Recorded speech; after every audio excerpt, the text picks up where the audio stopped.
आज पूरा देश 15 अगस्त यानी स्वतंत्रता दिवस के जश्न में डूबा हुआ है। देश के अलग अलग हिस्सों में तिरंगा शान से लहरा रहा है और लोग देशभक्ति के रंग में रंगे हुए नजर आ रहे हैं। इसी बीच महाराष्ट्र के रायगढ़ जिले के खूबसूरत मुरुड जंजीरा शहर में भी स्वतंत्रता दिवस को लेकर खास उत्साह देखने को मिल रहा है। आज का दिन हर भारतीय के लिए बेहद खास है। ये वही दिन है जब हमारे देश ने वर्षों की गुलामी के बाद आजादी हासिल की थी। इस आजादी के लिए हमारे स्वतंत्रता सेनानियों ने अपना जीवन तक कुर्बान कर दिया।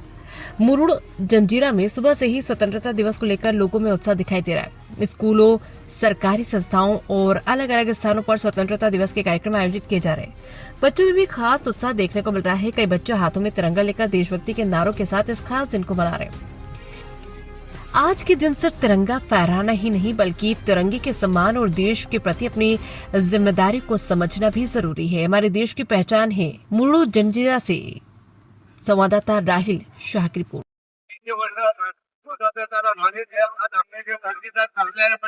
उत्साहाने साजरा होत आहे सगळीकडे जोरदार तयारी उत्साहाने मिळत आलेला सगळ्याचा सुविधा आणि सगळ्या जास्तीय जर येईल त्याच्यामुळे सगळ्यांनी एकत्र येऊन एकता वंदनाची सुरुवात केलेली आणि आता इकडे उत्साहामध्ये साजरा होत आहे।